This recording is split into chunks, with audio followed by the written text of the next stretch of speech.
अस्सलामुअलैकुम, my name is Roshni Rauf and welcome to my channel. आज की इस वीडियो से हम मैट्रिसेस एंड डिटर्मिनेंट स्टार्ट करने वाले हैं। इससे पहले नंबर सिस्टम कंप्लीट चैप्टर बहुत अच्छे से आपके साथ डिस्कस किया और सेकेंडली सेट्स को, फंक्शंस को, ग्रुप्स को भी बहुत अच्छे से आपके साथ डिस्कस करने के बाद आज थर्ड चैप्टर स्टार्ट कर रहे हैं, मैट्रिसेस एंड डिटर्मिनेंट्स। अगर किसी भी स्टूडेंट को वो वीडियोज़ चाहिए, मैं कंप्लीट प्ले लिस्ट आई बटन में भी और साथ ही साथ डिस्क्रिप्शन में डाल दूँगी, लाजमी तौर पर देख लीजिएगा। और आज की ये जो सी पहली वीडियो है, इसी के साथ एक प्लेलिस्ट बन जाएगी मैट्रिसेस एंड डिटर्मिनेंट्स की। उस प्लेलिस्ट को आपने सेव कर लेना है, आपने लाइक कर लेना है, बुकमार्क कर लेना है, ताकि जब भी कोई नया लेक्चर मैं अपलोड करती हूँ तो आप उसको प्लेलिस्ट के थ्रू जो है वो ले सको। जब भी आप किसी टीचर के लेक्चर्स ले रहे हो ना, फॉर एग्जाम्पल जैसे आप मेरे लेक्चर्स अगर ले रहे हो मैट्रिसेस एंड डिटर्मिनेंट्स के, तो प्लेलिस्ट के थ्रू लिया करें। इससे फ़ायदा ये होता है कि नेक्स्ट जो सा भी लेक्चर होगा आपको सीक्वेंस में मिल जाएगा, आपको ढूंढना नहीं पड़ेगा और परेशानी का सामना नहीं करना पड़ेगा। आज का लेक्चर एक इंट्रोडक्टरी लेक्चर है, दैट्स वाई बहुत इंपॉर्टेंट है, कोई चीज़ स्किप नहीं करूंगी मैं, और आपने भी इस लेक्चर को स्किप कतई तौर पर नहीं करना। इंट्रोडक्शन समझ में आ गया तो समझ लीजिए 50% जो आपका चैप्टर है ना वो क्लियर हो गया। लेकिन अगर आप इंट्रोडक्शन जो है उसी में डंडी मार जाओ, उसी को अच्छे से ना समझो, तो याद रखिएगा कि आपको कभी भी चैप्टर की जो सी है ना वो अच्छे से समझ नहीं आने वाली। सो स्टार्ट करते हैं। सबसे पहले इसका नाम देख लेते हैं, नाम है मैट्रिसेस एंड डिटर्मिनेंट्स। अब आप अच्छी तरह से जानते हो, ये चीज़ आपने क्लास 9th में भी पढ़ी थी। क्लास 9 का चैप्टर नंबर 1 ही ये था, मतलब कि मैट्रिसेस। अब अगर बात की जाए क्लास 9 की, तो बहुत से स्टूडेंट्स हो सकते हैं जिन्होंने बहुत अच्छी तरह से वो पढ़ा हो, लेकिन कुछ स्टूडेंट्स होंगे जिन्होंने वहाँ पर अच्छे से समझा नहीं था, समझने की कोशिश की होगी या समझ नहीं आया। एंड थर्ड वो स्टूडेंट्स होंगे जिन्होंने तब समझा था, अच्छे से समझ भी आई थी, लेकिन बहुत सी चीज़ें इस वक्त दिमाग में से निकल चुकी होंगी। सो इसी वजह से मैं आज की ये वीडियो बिल्कुल बेसिक और बिगिनर लेवल से बनाने वाली हूँ, कुछ इस तरह से कि मैं समझूंगी कि आपको मैट्रिसेस के बारे में कोई नॉलेज नहीं है। ठीक है, फर्स्ट ऑफ ऑल मैं आपको बताती हूँ मैट्रिक्स का मतलब। मैट्रिक्स एक सिंपल सी अरेंजमेंट होती है। ठीक है, अरेंजमेंट अब किस चीज़ की? Rectangular arrangement. रेक्टेंगुलर अरेंजमेंट का मतलब है, आप ले लेते हो फॉर एग्जांपल अरेंजमेंट। अरेंजमेंट का मतलब तो आप सभी जानते हो ना, मतलब कि किसी चीज़ को एक ख़ास तरतीब के साथ रख देना। ठीक है, अब अ रेक्टेंगुलर अरेंजमेंट ऑफ, अब किसी भी चीज़ की अरेंजमेंट हो सकती है। आप नंबर्स ले सकते हो, आप एलिमेंट्स ले सकते हो, आप सिंबल्स ले सकते हो, आप वेरिएबल्स ले सकते हो। मैं यहाँ पर लिखती हूँ ऑफ नंबर्स। ठीक है, a rectangular arrangement of numbers. अब अरेंजमेंट फॉर एग्जांपल मैं आपको यहाँ पर आपके साथ डिस्कस करती हूँ। फॉर एग्जांपल मैं लिखती हूँ 1 2 3 4 5 एंड 6, तो ये हो गई हमारी एक रेक्टेंगुलर अरेंजमेंट। ठीक है, तो क्या ये एक मैट्रिक्स है?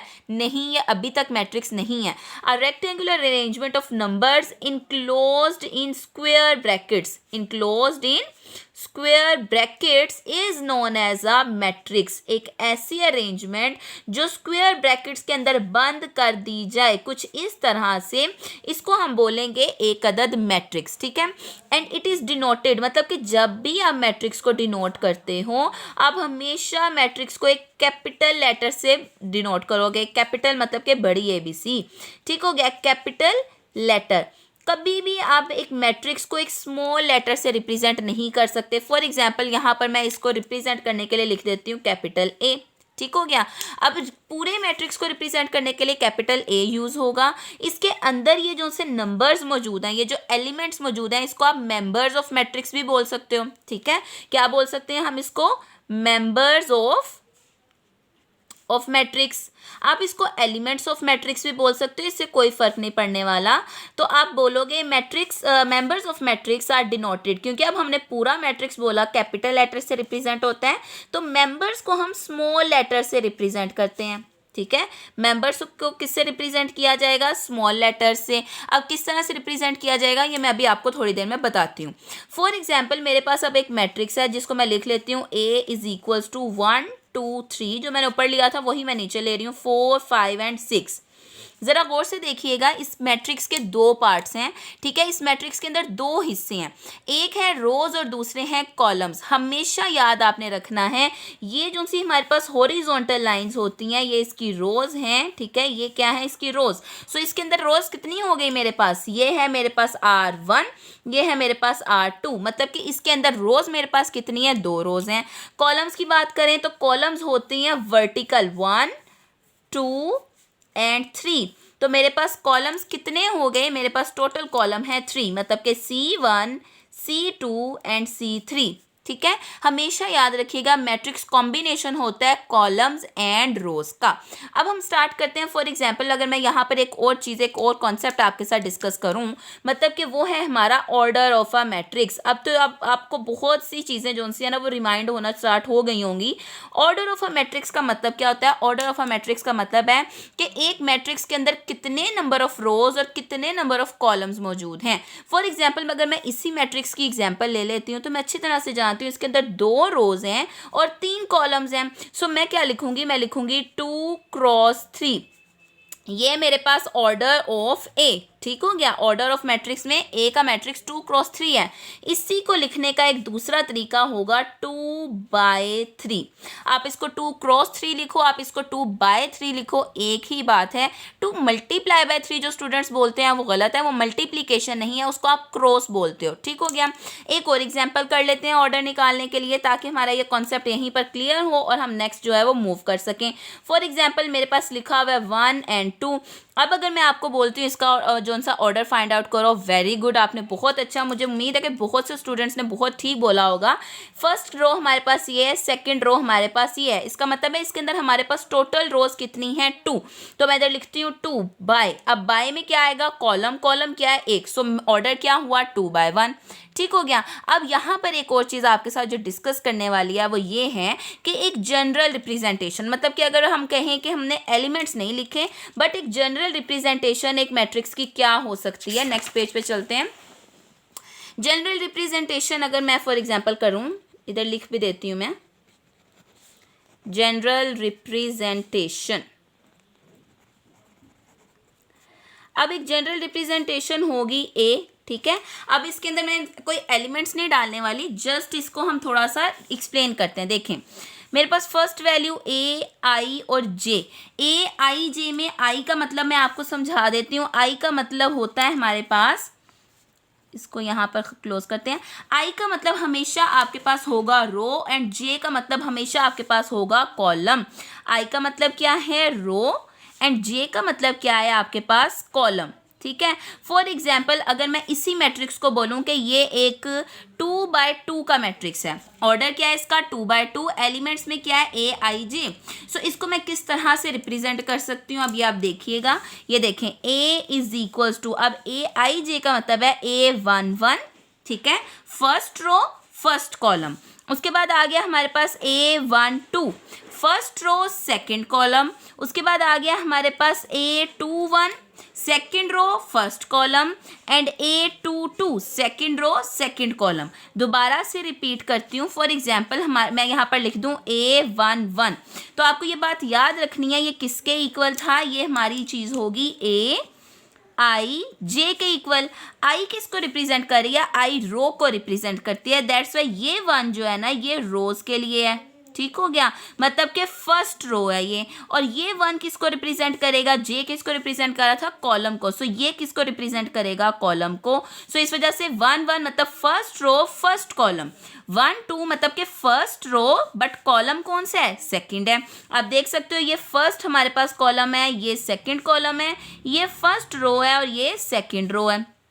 ठीक है, first row first column, first row second column, first row second column, second row and first column, second row second column. Clear हो गया? ये एक जनरल रिप्रेजेंटेशन है। फॉर एग्जांपल कहीं पर आपको बोल दिया जाता है कि आपको एक मैट्रिक्स बनाना है जो कि है ए, आई, जे और इसका जो हमारे पास जी ऑर्डर है वो 2/2 है, तो आपने परेशान नहीं होना, आपको अच्छे से पता होना चाहिए 2/2 ऑर्डर मतलब कि 2 रोज होने वाली हैं, 2 कॉलम्स होने वाले हैं एंड उसके अंदर आपको एलिमेंट्स को फिल कर देना है। ठीक हो गया। अब ये कॉन्सेप्ट भी हमारा क्लियर हो गया। प्रीवियस मैंने आपको बोला था कि मैं आपको बताऊंगी मेंबर्स ऑफ मैट्रिक्स को हम किस तरह से स्मॉल लेटर्स में रिप्रेजेंट करते हैं। अब तो आपको समझ आ गई है, मतलब कि ये जो 1 है, अगर मुझे इस 1 को रिप्रेजेंट करवाना है तो मैं सिंपली क्या लिखूंगी? A11 is equals to 1।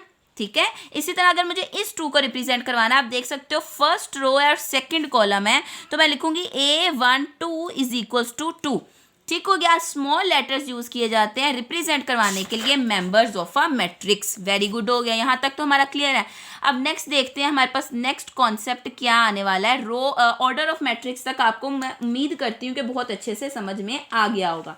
Next concept है हमारे पास कि अगर फॉर एग्जांपल आपको ये लिखा हुआ है ना AIJ, अगर कहीं पर इस तरह से आपको लिखा हुआ नजर आ जाए तो आप इसको बोल सकते हो that it is the I and जेथ एलिमेंट और एंट्री ऑफ ए, आई और जेथ एलिमेंट और एंट्री ऑफ ए। सिंपल सी बात है, मतलब कि अगर आपके पास A11 लिखा है तो आप बोलते हो कि ए जो है वो फर्स्ट रो और फर्स्ट कॉलम की एंट्री है। अगर कहीं पर AIJ लिखा होगा तो आप बोलोगे आई और जे जोन से है ये उसकी फर्स्ट एंट्री और फर्स्ट कॉलम है। सो इसमें आपको कंफ्यूज बिल्कुल भी नहीं होना। अब हम चलते हैं टाइप्स ऑफ मैट्रिसेस की तरफ। बहुत इंपॉर्टेंट चीज़ है, इसके रीज़न ये है कि अगर आपको टाइप्स ऑफ मैट्रिसेस ही नहीं आएंगे तो मैट्रिसेस समझने का फ़ायदा क्या है। मतलब कि आपको टाइप्स ऑफ मैट्रिसेस तो आने चाहिए। सो फर्स्ट ऑफ ऑल सबसे पहला जो सी हमारी आती है टाइप, वो होती है रो मैट्रिक्स की। आप किसी भी क्लास में चले जाओ, आप टाइप्स ऑफ मैट्रिसेस सीखने शुरू करोगे, पहली चीज़ रो मैट्रिक्स ही आएगी। मैं हमेशा स्टूडेंट्स को बोलती हूँ कि बेटा हमेशा कोई भी नई चीज़ जब आप सीखते हो ना तो उसके नाम के ऊपर फोकस किया करो। अब इसका नाम है रो, तो रो का मतलब क्या है? एक ऐसा मैट्रिक्स जिसके अंदर सिर्फ और सिर्फ एक ही रो हो, वो रो मैट्रिक्स कहलाएगा। So row matrix is a matrix that consist of only one row. अब फॉर एग्जाम्पल यहाँ पर मैं एग्जाम्पल ले लेती हूँ, A इज इक्वल्स टू 1 2, ठीक है। It should consist on only one row, it can have multiple columns, मतलब कि इसके कॉलम्स जितने मर्जी हों। यहाँ पर 2 कॉलम्स है, चाहे इसके 10 कॉलम्स हों, लेकिन रो जो है ना वो बस एक ही होनी चाहिए। आप देख सकते हो ये एक रो है, ठीक है। ये रो कितनी है हमारे पास, हॉरिजॉन्टल लाइंस कितनी है 1, कॉलम्स जो से हैं वो यहाँ पर हमारे पास कितने हैं 1 and 2।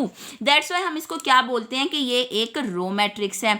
अगली टाइप आ गई हमारे पास कॉलम मैट्रिक्स। बहुत से स्टूडेंट्स ऑलरेडी कॉलम मैट्रिक्स को जो है ना वो तुक्का लगा चुके होंगे कि अगर रो मैट्रिक्स में एक रो है तो इसका मतलब है कि कॉलम मैट्रिक्स में एक कॉलम होने वाला है। वेरी गुड, आपने बिल्कुल सही सोचा।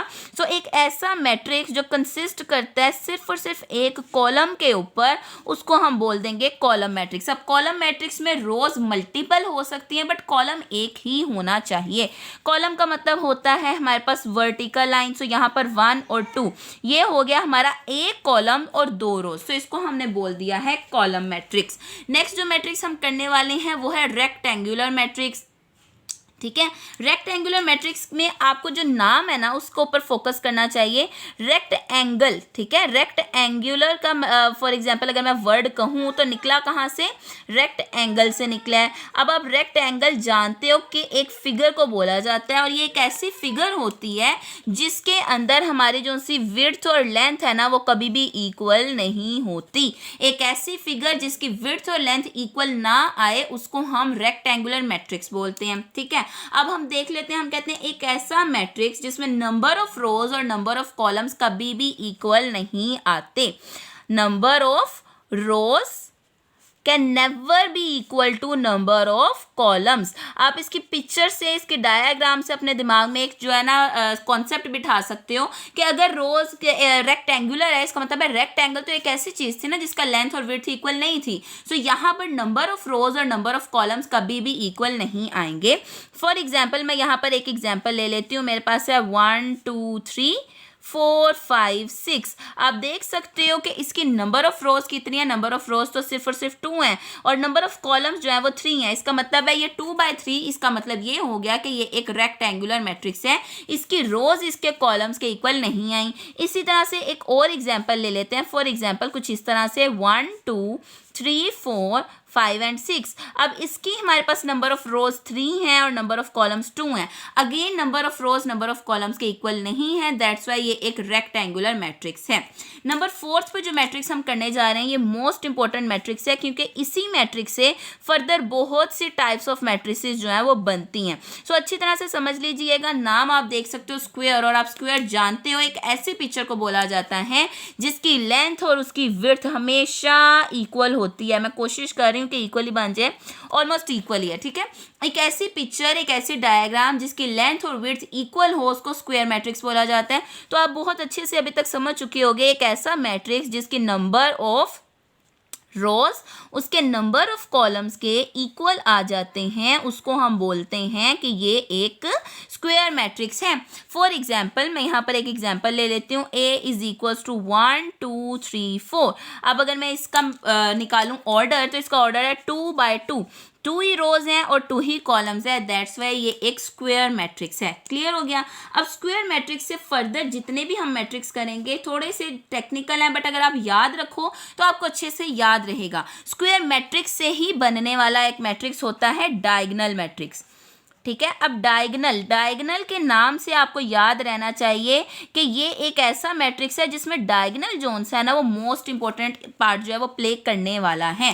फर्स्ट ऑफ ऑल तो मैं यहाँ पर आपको डेफिनेशन लिखने के बजाय ना एक एग्जांपल लिखती हूँ डायगोनल मैट्रिक्स की, क्योंकि उससे आपको अच्छे से समझ में आएगा। हमेशा याद रखिएगा डायगोनल मैट्रिक्स एक ऐसा मैट्रिक्स होता है जो ऑलरेडी स्क्वायर हो, मतलब कि जिसकी नंबर ऑफ रोज और नंबर ऑफ कॉलम्स इक्वल हो, वही डायगोनल मैट्रिक्स हो सकता है। ठीक है। अब हम स्टार्ट करते हैं। For example square matrix. अब स्क्वायर मैट्रिक्स हमारे पास है 1 2 3 एंड 4। ये क्या है? ये हमारे पास एक स्क्वायर मैट्रिक्स है। अगर इसी स्क्वायर मैट्रिक्स को मैं थोड़ा सा चेंज कर दूं, मैं यहाँ पर इसको डी से रिप्रेजेंट कर रही हूँ ताकि आप इन दोनों में डिफरेंस याद रखो। ये एक स्क्वायर मैट्रिक्स है, लेकिन अगर इसी स्क्वायर मैट्रिक्स को मैं चेंज करती हूँ कुछ इस तरह से कि इधर भी 0 है और इधर भी 0 है, यहाँ पर 1 है और यहाँ पर 4 है, तो अब आप जरा क्लियरली देखो और इस चीज़ को समझने की कोशिश करो। बेसिकली डायगोनल मैट्रिक्स एक ऐसा स्क्वायर मैट्रिक्स होता है जिसके डायगोनल के अलावा बाकी सारी एंट्रीज 0 होती हैं। डायगोनल किसको बोलते हैं? डायगोनल बोलते हैं इस चीज को। ठीक है। ये जो है ना, ये हमारे पास प्रिंसिपल डायगोनल होता है, ये सेकेंडरी डायगोनल है। अब फॉर एग्जांपल एक और एग्जांपल मैं यहाँ पर आपके साथ डिस्कस कर लेती हूँ डायगोनल मैट्रिक्स की। फॉर एग्जांपल हम ले लेते हैं बी। ठीक है। बी ले लिया और इसके अंदर हमारे पास एलिमेंट्स कितने आ गए? 1 2 3 4 5 6 7 8 9। ठीक है। अब आप देख सकते हो इसमें भी नंबर ऑफ रोज और नंबर ऑफ कॉलम्स इक्वल हैं, बट ये सिर्फ और सिर्फ एक स्क्वायर मैट्रिक्स है, इसको हम डायगोनल मैट्रिक्स नहीं बोल सकते, बिकॉज इसमें ये सारी की सारी वैल्यूज जो सी हैं वो नॉन जीरो हैं। डायगोनल मैट्रिक्स बनाने के लिए हम इसके साथ क्या करेंगे? अगर मैं इसी को डायगोनल मैट्रिक्स में कन्वर्ट करने की कोशिश करूँ, कुछ यहाँ पर थोड़ा सा छोटा छोटा करके कर लेते हैं ताकि नेक्स्ट पेज पे ना जाना पड़े। मैं इसी को अगर डायगोनल मैट्रिक्स में कन्वर्ट करूँ तो इसके डायगोनल की एलिमेंट्स सेम टू सेम रहेंगे, बाकी सारे एलिमेंट्स जो हैं वो 0 बन जाएंगे। अगेन आप देख सकते हो डायगोनल एंट्रीज जो सी हैं वो नॉन जीरो हैं और नॉन डायगोनल एंट्रीज जो सी हैं वो सारी जीरोज हैं। So basically diagonal matrix is a square matrix. ठीक है। जिसके अंदर डायगोनल के अलावा बाकी तमाम तरह एंट्रीज 0 होती हैं। होपफुली अब आपको समझ में आ गया होगा। अगला मैट्रिक्स जो है वो हम करने वाले स्केलर मैट्रिक्स, जो कि डायगोनल मैट्रिक्स का एक तरह से एक्सटेंशन है। ठीक है। स्केलर मैट्रिक्स हम बोल सकते हैं, यानी कि हम कह सकते हैं कि डायगोनल मैट्रिक्स को ही फर्दर उन्होंने स्केलर मैट्रिक्स में कन्वर्ट किया। So scalar matrix, scalar matrix basically एक ऐसे स्क्वायर मैट्रिक्स को बोला जाएगा। अगेन आप जरा गौर से देखिए मैं क्या बोल रही हूँ, एक ऐसे स्क्वायर मैट्रिक्स को बोला जाएगा। आपको पहले भी आइडिया था, मैंने पहले भी बोला कि स्क्वायर मैट्रिक्स बहुत इंपॉर्टेंट है क्योंकि इसी से फर्दर बहुत से मैट्रिक्स बनने वाले हैं। सो अब हम चलते हैं स्केलर मैट्रिक्स की तरफ। स्केलर मैट्रिक्स एक ऐसे स्क्वायर मैट्रिक्स को बोला जाएगा जिसके डायगोनल के अलावा सारे एलिमेंट 0 हों। ठीक है। ये तो डायगोनल मैट्रिक्स की डेफिनेशन है, और डायगोनल के तमाम तरह एंट्री सेम टू सेम हो। फॉर एग्जाम्पल मैं यहाँ पर एक डायगोनल मैट्रिक्स लिखती हूँ डी। ठीक है। डायगोनल मैट्रिक्स क्या था? यहाँ पर 1 है, यहाँ पर 2 है और नॉन डायगोनल एंट्री 0 है। ये था डायगोनल मैट्रिक्स। ठीक है। अगर मैं इसको स्केलर मैट्रिक्स में कन्वर्ट करने की कोशिश करूँ तो स्केलर मैट्रिक्स कुछ इस तरह से होगा कि इसके डायगोनल के एलिमेंट्स सेम आएंगे और इसके नॉन डायगोनल एलिमेंट्स जो से होंगे वो 0 होंगे। लुक एट दिस, ये देखें यहाँ पर हमारे पास जो सा डायगोनल आ रहा है ना वो सेम आ रहा है। ठीक है। इसको ये क्या है हमारे पास? ये एक है डायगोनल मैट्रिक्स। क्यों? क्योंकि इसने सिर्फ एक कंडीशन पूरी की है कि इसके डायगोनल में जो एंट्रीज हैं वो नॉन जीरो हों, नॉन डायगोनल एंट्रीज 0 हों। इसने 2 कंडीशंस पूरी की हैं। इसने कितनी कंडीशंस पूरी की? 2। पहली कंडीशन कि इसके नॉन डायगोनल एंट्रीज 0 होनी चाहिए। दूसरी कंडीशन कि इसके डायगोनल में जितनी भी एंट्रीज हैं वो सारी सेम हों। So scalar matrix basically 2 conditions को फुलफिल करता है। पहली कंडीशन होती है कि इसकी नॉन डायगोनल एंट्रीज क्या होनी चाहिए? आर 0। दूसरी कंडीशन क्या है कि डायगोनल के अंदर जितनी भी वैल्यूज आए वो तमाम तर क्या होनी चाहिए? They should be same. अगर तो सेम है तो हम बोल देंगे कि ये एक स्केलर मैट्रिक्स है। सेवंथ टाइप जो हम करने वाले हैं वो स्केलर मैट्रिक्स की एक्सटेंशन है, मतलब कि यूनिट मैट्रिक्स, आइडेंटिटी मैट्रिक्स, इसको कुछ भी बोला जा सकता है। सो आपने कंफ्यूज नहीं होना, यूनिटी मैट्रिक्स बोल दें, यूनिट मैट्रिक्स बोल दें, आइडेंटिटी मैट्रिक्स बोल दें, एक ही बात है, ठीक है। आइडेंटिटी मैट्रिक्स बहुत ही ईजी है, अगर आपने ऑलरेडी स्केलर मैट्रिक्स कर लिया तो आइडेंटिटी या यूनिट मैट्रिक्स समझने में आपको कोई मसला नहीं आने वाला। हमेशा याद रखिएगा आइडेंटिटी मैट्रिक्स को आई से रिप्रेजेंट किया जाता है, आइडेंटिटी मैट्रिक्स को आई से ही रिप्रेजेंट किया जाएगा, ठीक है। अब आइडेंटिटी मैट्रिक्स क्या है? आइडेंटिटी मैट्रिक्स एक ऐसा मैट्रिक्स है, एक ऐसा स्क्वायर मैट्रिक्स आप इसको बोलते हो, क्योंकि मैंने आपको बोला था स्क्वायर के बाद जितने भी मैट्रिक्स आएंगे वो इसकी एक्सटेंशन है। आइडेंटिटी मैट्रिक्स एक ऐसा स्क्वायर मैट्रिक्स है जिसकी नॉन डायगोनल एंट्री 0 है और जिसकी डायगोनल एंट्री सिर्फ और सिर्फ 1 है। अगर तो दो डायगोनल में सिर्फ और सिर्फ 1 है ना, तो इसका मतलब ये है कि ये एक आइडेंटिटी मैट्रिक्स है। होपफुली आपको समझ आ गया है, मुझे इसको इतना ज़्यादा एक्सप्लेन करने की ज़रूरत नहीं है, बस इधर कंडीशंस भी लिख देती हूँ। मतलब कि इसकी पहली कंडीशन क्या है कि नॉन डायगोनल एंट्रीज जो होंगी वो होंगी 0, non diagonal entries are 0। Number 2, diagonal entries should be 1। ठीक हो गया, ये हो गई हमारी यूनिट मैट्रिक्स की कंडीशंस। वीडियो थोड़ी सी लंबी हो गई है, इस वजह से अब बस लास्ट जो हमारे पास आ गई है टाइप वो करते हैं और फिर अगली लेक्चर में स्टार्ट करेंगे नेक्स्ट टॉपिक। लास्ट है हमारे पास नल मैट्रिक्स। नल का मतलब आप अच्छी तरह से जानते हो, खाली, ठीक है। इसको हम नल मैट्रिक्स भी बोलते हैं और इसको हम जीरो मैट्रिक्स भी बोलते हैं। सो सिंपली एक ऐसा मैट्रिक्स जिसकी तमाम तर एंट्री 0 हों, ऑल द एंट्रीज आर 0, उसको हम सिंपली क्या बोल देंगे? एक नल मैट्रिक्स बोल देंगे। फॉर एग्जाम्पल मैं यहाँ पर एक नल मैट्रिक्स लिख देती हूँ 0 0 0 0, ठीक है। ये भी एक नल मैट्रिक्स है। अगर हम यहाँ पर लिख दें 0 0, ये भी एक नल मैट्रिक्स है। अगर हम लिख दें 0 तो ये भी एक नल मैट्रिक्स है, क्योंकि ये एक तीनों एक ऐसे मैट्रिक्स हैं जिनमें 0 के अलावा कुछ मौजूद ही नहीं है। दैट्स वाई ये नल मैट्रिक्स हैं। उम्मीद करती हूँ आज का लेक्चर आपको अच्छे से समझ आया होगा। कोई कन्फ्यूजन हो, कोई प्रॉब्लम हो, कमेंट सेक्शन में पूछें, ताकि नेक्स्ट जब आप वीडियो देखो तो आपके ये वाले कॉन्सेप्ट ऑलरेडी क्लियर हों। अगर ये क्लियर होगा तो इंशाल्लाह एक्सरसाइज करने में कोई प्रॉब्लम नहीं होगी। Thank you so much for watching this video. अल्लाह हाफिज़।